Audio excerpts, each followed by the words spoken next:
रावण की वो लंका जिसे सोने की नगरी कहा गया, एक ऐसा राजा जिसे दुनिया राक्षस कहती है, लेकिन जो विद्वान भी था, वैज्ञानिक भी और शिव भक्त भी। कहा जाता है भगवान हनुमान ने जिस लंका को आग लगाई थी उसके निशान आज भी मौजूद हैं। वो महल जहाँ रावण रहता था, वो अशोक वाटिका जहाँ सीता माता को रखा गया, वो गुफाएं जहाँ तपस्या करके उसने अपनी शक्तियाँ प्राप्त की। आज हम श्रीलंका में ढूंढने निकले हैं रावण की असली लंका। आज तक जो रामायण आपने सुनी है, आज आप उसे देखेंगे। Sri is Sri Lanka. Sri Lanka. जंगल के बीच से शुरू होती है रावण का महल कहलाए जाने वाले सिगरिया फोर्ट की एंट्री। चारों तरफ घने पेड़, गीली मिट्टी की खुशबू और रास्ते भर हजारों बंदर। इतने बंदर की एक पल को लगा लंका को जलाने के बाद शायद हनुमान की सेना आज भी यहीं डेरा डाले बैठी है। जिस रास्ते से मैं भी आया हूँ वहाँ पर बोलते हैं कि शाम को 6 बजे के बाद आपको नहीं जाना है और सुबह 6 बजे तक, मतलब शाम के 6 बजे से सुबह 6 बजे तक नहीं जाना है, क्योंकि जो हाथी हैं वो एकदम से आते हैं। काफ़ी सारे हाथियों की जो मूवमेंट है वो उस रोड पर रहती है। अभी देखना यहाँ पर भी, हाँ जैसे मैंने बात की, लिखा है ना wild elephant roaming area at dusk. तो यहाँ कभी भी जो है एकदम से जो हाथी हैं वो आ जाते हैं, तो आपको अपनी जो है सुरक्षा अपने हाथों में रखनी पड़ेगी। ये जो आप मेरे पीछे देख रहे हो, ये वो जगह है जहाँ से जो पैलेस है, जो रावण का महल है, उसकी ऑफिशियली शुरुआत होती है। ये जो टिकट काउंटर देख रहे हो, यहाँ से आप एंट्री लेते हो और यहीं से जो कारनामे हैं, जो अजीब चीज़ें हैं इस महल के बारे में, वो शुरू हो जाती हैं। महल तक पहुंचने से पहले एक बड़ी पानी की खाई मिलती है। आज ये शांत दिखती है, लेकिन माना जाता है कि ये सुरक्षा के लिए बनाई गई थी। स्थानीय लोगों के अनुसार इसमें कभी मगरमच्छ रखे जाते थे ताकि कोई दुश्मन सीधे ना अंदर आ सके। तो आप सोच सकते हो कि अगर बिना परमिशन के इस महल में कोई भी घुसने की कोशिश करता था तो उसका जो पहला ब्लॉकेज आता था या जो पहली मुसीबत आती थी वो ये वाटर कैनाल ही थी, क्योंकि ये पूरी की पूरी मगरमच्छ से भरी हुई थी। तो आप सोच सकते हो कि भाई जिसे कहते हैं कि शैतानों का राजा, राक्षसों का राजा, तो कुछ महल की जो एंट्री है वो इसी तरीके से होनी नॉर्मल सी बात है। ये साफ दिखता है कि ये जगह सिर्फ रहने के लिए नहीं थी, बचाव के लिए भी बनाई गई थी। तो ऐसी जो टोटल है ना, ये 1200 सीढ़ियाँ हैं जो चढ़कर आप ऊपर तक जाते हो। इस हिस्से को पार करने के बाद आप पहुंचते हो खुले मैदान में। यही है सिगरिया के मशहूर वाटर गार्डन। पहली नजर में ये बस एक बगीचा लगता है, सीधे रास्ते, दोनों तरफ हरी घास, बीच में पानी के चौकोर और गोल तालाब। लेकिन ध्यान से देखो तो समझ आता है कि ये सिर्फ सुंदरता के लिए नहीं बनाया गया था। यहाँ नीचे जमीन के अंदर पानी ले जाने के रास्ते बनाए गए थे। बारिश का पानी जमा किया जाता था, फिर उसे इन तालाबों और फुवारों तक पहुंचाया जाता था। सबसे दिलचस्प बात यह है कि बरसात के मौसम में इनमें से कुछ फुवारे आज भी खुद चल पड़ते हैं। तो जो पानी का पूरा अंडरग्राउंड सिस्टम बनाया हुआ है, तो वो कुछ ऐसे बहता हुआ आता था, पूल से होता हुआ, गार्डन से होता हुआ, अंडरग्राउंड पाइप से यहाँ पर वाटरफॉल हुआ करते थे और फिर यही पानी जाके आगे के जो पूल्स हैं उनमें भरा करता था। ये वाला जो एरिया है ना, अब आप ये सोच रहे हो कि ये क्या है, तो भाई ये जितने भी आप देख रहे हो ये यहाँ पर स्विमिंग पूल हैं। एक उधर है, एक इधर है, एक उधर है, और 4-4 स्विमिंग पूल क्यों बना रखे हैं? कहते हैं कि जो उनके सेवक थे ना, वो 500 से 1000 तो सिर्फ उनके सेवक हुआ करते थे। तो उस टाइम में क्या था कि कुछ स्विमिंग पूल तो वो सेवकों के लिए रखते थे नहाने के लिए, और कुछ जो हैं जो रानी हो गई या एलीट लोग हो गए, जो बड़े हो गए, उनके लिए। बट स्विमिंग पूल से ज़्यादा बड़ी बात यहाँ पर क्या है कि उस टाइम में यहाँ पर चेंजिंग रूम जैसी चीज़ भी बनाई गई थी। मैं अब आपको उस तरफ जाके दिखाता हूँ। और अभी ये जो है एक यूनेस्को वर्ल्ड हेरिटेज साइट बन चुकी है, तो उसकी जो देखभाल है, जो इसके टिकट के पैसे हैं, वो सब यूनेस्को संभालता है, और इसके जो मतलब रिस्टोरेशन है वो यूनेस्को ही संभालता है।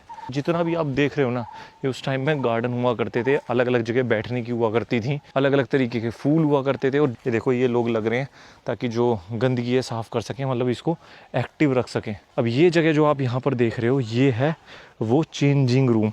ये जो जगह आ रही है ना, यहाँ से लोग चेंज करके इस स्विमिंग पूल में एंट्री लेते थे। फिर वो चुनते थे कि भाई उन्हें यहाँ नहाना है या उधर नहाना है। तो आप देखो, उस टाइम में सोचा गया है कि भाई ऐसे खुले में ना चेंज करना पड़े, इधर से जाके उधर वो चेंज करके एंट्री करते थे। यही देखकर कई लोग कहते हैं कि ये जगह सिर्फ रहने के लिए नहीं थी, बल्कि एक सोच समझकर बनाया गया राजमहल रही होगी। आज सिर्फ अवशेष बचे हुए हैं कि भाई यहाँ पर लोग कैसे रहते थे, क्या करते थे, और उसके अलावा तो कुछ भी नहीं है। मतलब बात वही है यार, शौक सारे सेम ही हैं, शौक नहीं बदले। मतलब कि स्विमिंग पूल वगैरह रखना, जिस तरीके से जीना, बस वो है कि उसका तरीका बदल गया है। आज हीटेड स्विमिंग पूल आ गए हैं, थोड़े से उसमें टैक आ गया है कि पहले के लोगों ने वो देखा नहीं, वो सब चीज़ वही इंजॉय कर रहे थे। बट अब थोड़ा सा है कि उसको इम्प्रूव कर दिया गया है। जैसा आईफोन इम्प्रूव कर रहा है ना, 11, 12, 13, 14, 15, बस वैसा ही इम्प्रूवमेंट चल रहा है। मतलब इतने युगों पहले एक ऐसा सिस्टम बनाया गया था जो बिना बिजली, बिना मोटर, सिर्फ ढलान और दबाव, प्रेशर के सहारे काम करता था। सीधे शब्दों में उस समय के लोगों को पानी को संभालने और चलाने की गहरी समझ थी। वो देखो जो पाइपलाइन की मैं आपसे बात कर रहा था, अभी भी वहाँ पर जो पानी आ रहा है वो उन्हीं पाइपलाइन से आ रहा है जो उस टाइम पे बिछाई गई होंगी यहाँ पर। आज यहाँ का जो वाटर सिस्टम है, जिस तरीके से गार्डन डिज़ाइन है, जिस तरीके से एंट्री डिज़ाइन है, इसको देख के जो मॉडर्न आर्किटेक्ट हैं वो भी ये बोलते हैं कि एक उस टाइम की जो इंजीनियरिंग है उसके लिए मतलब बहुत बड़ी बात है और उसका एक अजूबा मानते हैं इसको कि उस टाइम में इस तरीके की प्लानिंग की गई कि वो अंडरग्राउंड वाटर जाएगा, इस तरीके के गार्डन्स होंगे, इस तरीके का पाथवे होगा, स्टोन गार्डन्स होंगे। स्टोन को इस हिसाब से इन लोगों ने काटा, डिज़ाइन किया कि ये पूरा महल बनना पॉसिबल हो पाया। तो वाटर गार्डन्स के बाद जैसे जैसे आप आगे बढ़ते हैं अचानक रास्ते बदल जाते हैं। सामने दिखते हैं दो विशाल चट्टानें, इतनी बड़ी कि उनके सामने इंसान छोटा लगने लगता है। इन्हीं दो चट्टानों के बीच से सीढ़ियां ऊपर की तरफ जाती हैं। यहीं से शुरू होती है सिगरिया की असली चढ़ाई। यहाँ पर एक वार्निंग दी हुई है कि ज़्यादा शोर नहीं करना। यहाँ पर काफ़ी सारे मधुमक्खी के जो छत्ते हैं वो बहुत सारे हैं और अगर ज़रा सा भी डिस्टर्बेंस हुई तो आप पर उनका अटैक हो सकता है। इन पत्थरों को देखकर एक सवाल आपके मन में उठता है, क्या ये चट्टानें यहाँ लाई गई थी या फिर उन्हें काटकर उसके बीच में से रास्ता निकाला गया? दोनों ही काम उस समय के हिसाब से आसान नहीं लगते और शायद यही वजह है कि कई लोग इसे रावण के महल से जोड़ते हैं। इजिप्ट के पिरामिड में जो पत्थर लगे हुए हैं वो 2 टन से 8 टन के हैं और अभी तक हमारे पास उनका जवाब नहीं है कि वो वहाँ पर कैसे रखे गए होंगे वो पिरामिड बनाने के लिए। तो ये जो आप मेरे पीछे पत्थरों का साइज़ देख रहे हो, आप खुद अंदाज़ा लगा सकते हो कितने हज़ारों टन के होंगे, शायद लाखों टन के हों। हज़ारों लाखों साल पहले ये लाके यहाँ पर लगाए गए या रास्ता इनके बीच में से काट के बनाया गया। दोनों का ही जवाब देना बड़ा मुश्किल है क्योंकि ना तो वो काम इजी है और ना ये काम इजी है। जो नक्शा बनाया है पूरे महल का वो एकदम एग्जैक्ट बैठता भी है कि देखो कैसे सीढ़ियाँ जो है पूरी रिफाइन करके इसके बीच में से बनाई हुई हैं। इन दो विशाल चट्टानों के बीच से ये असली चढ़ाई शुरू होती है। हम मैं एग्जैक्टली इस पूरे महल के नीचे आ चुका हूँ। अब आप यहाँ इसको पास से देख सकते हो। यहाँ पर ना कुछ गुफाएं भी मुझे दिख रही हैं। कुछ लोग कहते हैं ये एक बहुत बड़े लायन का ऐसा हाथ था वो है, बट कुछ लोग कहते हैं गुफाएं थी। अब हम इसको ऊपर ट्रैक करके जाएंगे। अब ये देखो कुछ ऐसा रास्ता जा रहा है। यहाँ पर भी हमें सीढ़ियाँ देखने के लिए मिल रही हैं, सीढ़ियाँ ही सीढ़ियाँ जहाँ भी देख रहे हो। कहा जाता है कि ऊपर तक पहुंचने के लिए तकरीबन 1200 सीढ़ियां चढ़नी पड़ती हैं। शुरुआत में ये आसान लगती है लेकिन जैसे जैसे ऊपर बढ़ते हो ढलान तेज होती जाती है और सांस भी। हर कुछ कदम बाद पीछे मुड़कर देखने का मन करता है और वहीं से नजारा बदलने लगता है। नीचे का जंगल छोटा दिखने लगता है, वाटर गार्डन्स दूर छूट जाते हैं और समझ आने लगता है कि ये सिर्फ रहने की जगह नहीं थी, ये एक ऐसी ऊंचाई है जहां से पूरे सिगरिया इलाके पर नजर रखी जा सकती है। चारों तरफ खुला मैदान, दूर दूर तक फैले जंगल और हर दिशा साफ दिखाई देती है। ऊपर की तरफ जाते जाते एक बात साफ होने लगती है कि ये कोई साधारण किला नहीं था और फिर जैसे ही आप आगे बढ़ते हो आप पहुंचते हो लायन गेट पर। यहीं आकर ये एहसास और मजबूत हो जाता है कि ये जगह आम नहीं थी। भाई इतनी सारी सीढ़ियाँ चढ़ के भी हम इस महल के बिल्कुल स्टार्टिंग पॉइंट पे पहुंच पाए हैं और इस महल की स्टार्टिंग में ही कुछ ऐसे शैतानी जो पंजे हैं वो आपका स्वागत करते हैं। तो आपको यहीं से फीलिंग आ गई होगी कि ये महल किसका हो सकता है, कौन ऐसा राजा होगा जो पहले तो इतनी ऊंचाई पे एक ऐसे पहाड़ पे जो बिल्कुल भी ऐसा खूबसूरत है सजा धजा नहीं लगता अपना पूरा महल बनाएगा। उसके बाद अपने महल की स्टार्टिंग में कुछ ऐसे खतरनाक पंजे लगाएगा दोनों तरफ। एक पंजा आप यहाँ पर देखते हो और दूसरा पंजा आप यहाँ पर देखते हो। काले पत्थर, तेज नुकीले नाखून जैसे आकार और उनके बीच से जाती सीढ़ियां। इतिहास कहता है कि यहाँ पर पहले एक पूरे शेर का चेहरा बना था जिसके मुंह से होकर ऊपर जाते थे, लेकिन स्थानीय मान्यताओं में कुछ लोग इसे राक्षस का चेहरा भी मानते हैं। तो भाई लोगों का कहना है जो उसकी अपनी शैतानी ताकत थी या जो शैतानी मतलब कि भाई राक्षसों का जो राजा था उसको दिखाने के लिए जो पूरा ये जो महल है वो इसी हिसाब से डिज़ाइन किया कि भाई लोगों को दूर से पता चल जाए कि ये किसके महल में जा रहे हैं और ये किसका महल है।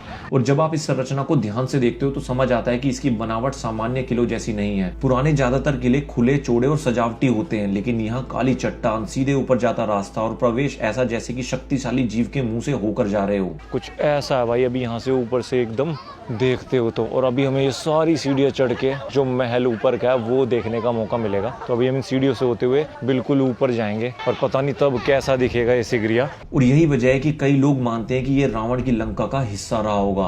रावण जिसे असुरों का राजा कहा गया और जिसकी शक्ति का वर्णन रामायण में मिलता है। इस गेट की बनावट, इसके डर पैदा करने वाला स्वरूप और इसकी ऊंचाई रावण की उस छवि से मेल खाती है। लायन गेट पर खड़े होकर एक बात साफ महसूस होती है, ऊपर जो है वो और भी असाधारण होगा। और अब आखिरी चढ़ाई बाकी है। अब शुरू होती है आखिरी चढ़ाई। यहाँ से सीढ़ियां और खड़ी हो जाती है, कदम संभाल कर रखना पड़ता है। आज जो लोहे की सीढ़ियां लगी हैं वो बाद में पर्यटकों के लिए बनाई गई थी। सोचो अगर आज इतनी सुरक्षित व्यवस्था होने के बाद भी ये चढ़ाई आसान नहीं लगती तो उस समय बिना अनुमति के किसी अनजान आदमी का यहाँ तक पहुंच जाना लगभग नामुमकिन रहा होगा। यही रास्ता बता देता है कि यह कोई साधारण महल नहीं था, एक ऐसी जगह थी जहाँ पहुंचने से पहले आपको खुद को साबित करना पड़ता था। जैसे जैसे ऊपर जाते जा रहे हैं वैसे वैसे जो नज़ारा है वो और दूर का दिखता जा रहा है और क्लियर होता जा रहा है कि भाई इतनी सिक्योरिटी, इतनी सेफ्टी चाहिए थी कि सबसे हाईएस्ट पॉइंट हमारा महल ही होना चाहिए।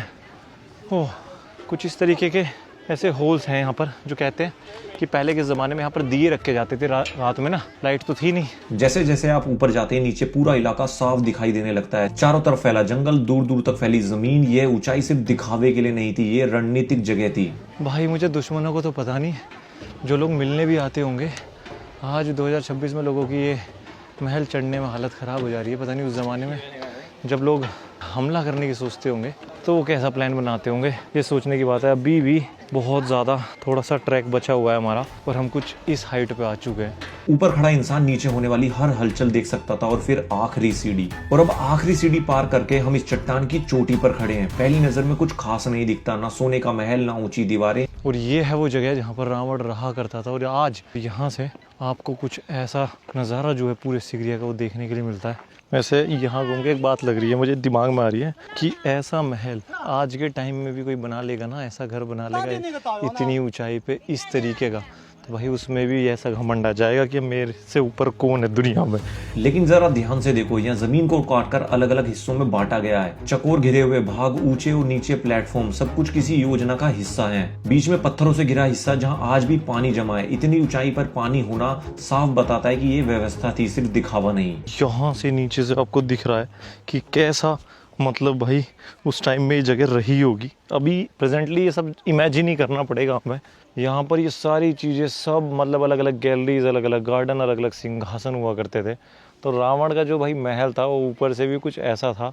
उस ज़माने में भी पूरी मतलब मौज मस्ती, पूरी हर चीज़ जो दुनिया में उस टाइम में हो सकती थी वो फैसिलिटी शायद इस महल में रही थी। एक तरफ बड़ा खुला प्लेटफॉर्म, संभव है यही सभा का स्थान रहा हो। ऊपर से चारों ओर खुला दृश्य है, जंगल दूर दूर तक फैला हुआ। ऊपर एक बड़ा समतल प्लेटफॉर्म दिखता है। ये जगह बाकी हिस्सों से थोड़ी सी ऊंची है। यही कोई मुख्य कक्ष रहा होगा। चारों तरफ खुला दृश्य, बीच में सपाट जगह है। यह कोई संयोग नहीं है। यहाँ से सबसे जो ऊंचा है नज़ारा वो यहीं से आता है। तो कुछ ऐसा भाई इस महल के ऊपर से लगता है। और लगभग 2 से 3 एकड़ में ये पूरा जो महल है ऊपर बना हुआ था। ये जगह सिर्फ रहने के लिए नहीं थी, ये नियंत्रण के लिए बनाई गई थी। कुछ हिस्से ऊंचे हैं, कुछ नीचे, मतलब ये पूरा महल एक ही लेवल पर नहीं था। इसे काटकर अलग अलग प्लेटफॉर्म बनाए गए थे। ऊपर मुख्य भवन, नीचे निजी कक्ष और किनारों पर सुरक्षा के लिए मोटी दीवारें। यहाँ खड़े होकर कई किलोमीटर दूर तक देखा जा सकता है। कोई भी दुश्मन, कोई भी हलचल नीचे से ऊपर छिपकर नहीं आ सकती।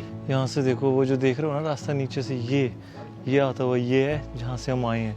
ये हैं वो सारे गार्डन, रॉक गार्डन्स और वाटर गार्डन्स जो आपके रास्ते में पड़ते हैं जब आप इस महल की तरफ आते हो। और यहाँ से कितना छोटा लग रहा है वो, आप सोच सकते हो कितनी ऊंचाई पे हम। अब कल्पना करो, अगर ये सच में रावण का महल रहा होगा तो वो यहाँ से पूरी लंका पर नजर रखता होगा। अगर इस महल को रावण से जोड़ा जाए तो ये स्थान उसके स्वभाव से मेल खाता था। ऊंचाई, नियंत्रण और शक्ति। रावण विद्वान था, शक्तिशाली था, लेकिन जब अहंकार बढ़ता है तो ज्ञान भी उसे नहीं संभाल पाता। उसकी एक जिद सीताहरण उसकी पूरी विरासत पर भारी पड़ी। और आज यही बची हुई नींव याद दिलाती है कि ताकत और ज्ञान के बाद भी अगर घमंड बढ़ जाए तो महल बचते नहीं है। सो गाइस, यहाँ आकर इस रावण के महल का जो है एंड होता है। और ये पूरा टूर करके ना मेरे दिमाग में एक बात आई है कि हम सोचते हैं दुनिया का जो सबसे खतरनाक चीज़ है वो ये बॉम्ब है, एटम बॉम्ब है, न्यूक्लियर बॉम्ब है। पर मुझे ऐसा लगता है दुनिया की सबसे खतरनाक चीज़ है घमंड। भाई जिस इंसान ने हज़ारों लाखों साल पहले ऐसा महल बना लिया था, जिसको देख के आज भी ऐसा लग रहा है कि इस पे हमला करना है, इसको एक्वायर करना है, इस इंसान को हराना बहुत मुश्किल, क्या नामुमकिन है। बट उसके घमंड के चलते उसने भी अपना साम्राज्य, अपना नाम, सब कुछ खो दिया। कहते हैं कि जो रावण था भाई, उसके पास जो म्यूज़िक का ज्ञान था, जो उसके पास वेदास का ज्ञान था, जो उसके पास मेडिसिन का ज्ञान था, जो उसके पास यज्ञ का ज्ञान था, वो सबसे ज़्यादा था। बट एक चीज़ जो उसे मार गई वो उसका घमंड था। सिगरिया की ऊंचाई से उतरकर तकरीबन 130 किलोमीटर दूर हम पहुंचे सीता एलिया, नुअरा एलिया के पास एक ठंडा हरा भरा इलाका। यहाँ यहाँ स्थित है सीता अमान टेम्पल और माना जाता है कि ये वही स्थान है जहाँ अशोक वाटिका हुआ करती थी। रामायण के अनुसार रावण ने सीता माता को अपने महल में रखने की कोशिश की थी, लेकिन माता ने महल में रहने से इनकार कर दिया। उन्होंने रावण के वैभव को ठुकराया और उन्हें एक बगीचे जैसे स्थान में रखा गया जिसे अशोक वाटिका कहा गया। और आज इस इलाके में सच में अशोका के काफी पेड़ देखे जाते हैं। घनी हरियाली, ठंडा मौसम, पहाड़ी वातावरण, वर्णन रामायण के विवरण से मेल खाता दिखाई देता है। मंदिर के पास बहती छोटी धारा और पास की चट्टानों पर ऐसे निशान दिखाई देते हैं पैरों के, जिन्हें हनुमान जी के चरणों के निशान माना जाता है। मंदिर के इस हिस्से से होते हुए आप आते हैं इस पुल पे और ये वो पुल है जो इस मंदिर को उस जगह से कनेक्ट करता है जहाँ पर हनुमान जी ने अपने पहले कदम रखे थे। इस पुल के एक हिस्से पे आपको हनुमान जी की एक बड़ी सी मूर्ति देखने के लिए मिलती है और जैसे ही आप सीढ़ियों से नीचे आते हो तो आपको हनुमान जी के वो असली कदम दिखते हैं जो उन्होंने लंका में रखे थे जब वो पहली बार लंका में आए थे। तो ये अब आप मेरे सामने जो देख रहे हो ये हैं हमारे भगवान हनुमान जी के कदमों के निशान। बिल्कुल सही, वही अशोक वाटिका, वही रावण की लंका जहाँ पर उन्होंने पहला कदम रखा था। तो आज भाई यहाँ पर लोग आते हैं, काफ़ी माथा टेकते हैं और आशीर्वाद लेते हैं उस जगह से जब वे माता सीता से मिलने आए थे। मंदिर परिसर में एक मूर्ति भी है जो उस क्षण को दर्शाती है जब हनुमान जी ने भगवान राम की अंगूठी देकर माता सीता को विश्वास दिलाया था कि वो श्री राम के दूत हैं। और यहाँ से वो नदी बहती हुई आपको दिख रही है जहाँ पर सीता माता अपने बाल धोया करती थी।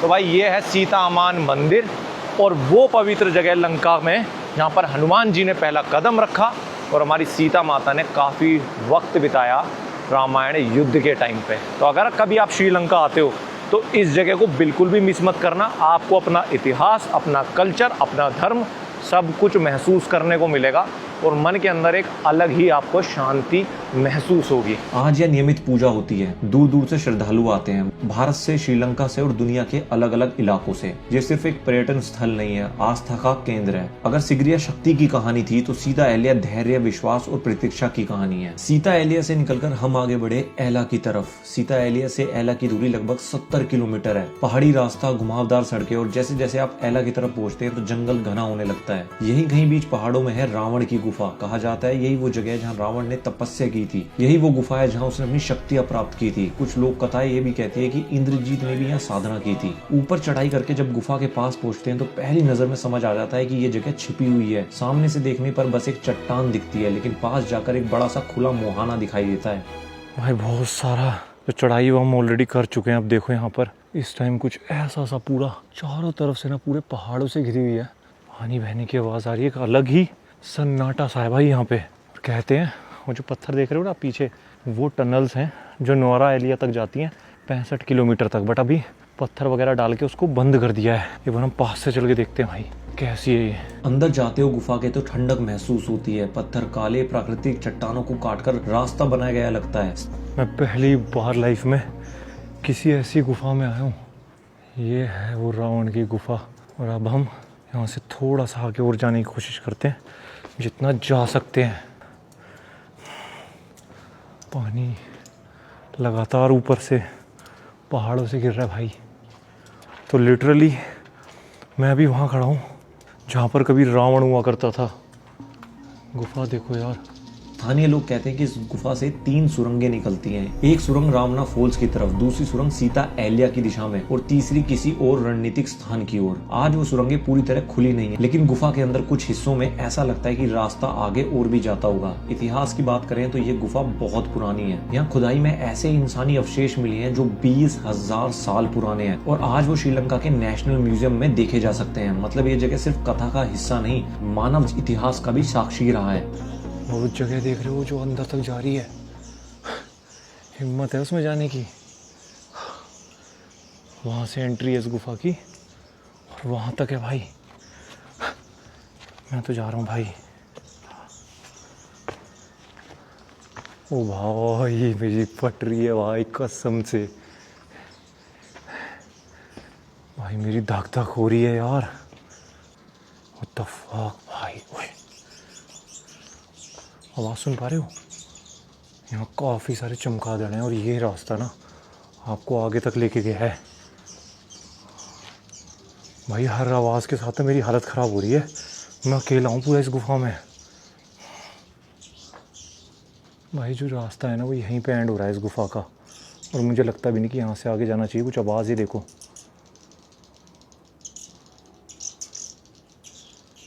देख रहे हो? मुझे लगता है मुझे यहाँ से निकल जाना चाहिए।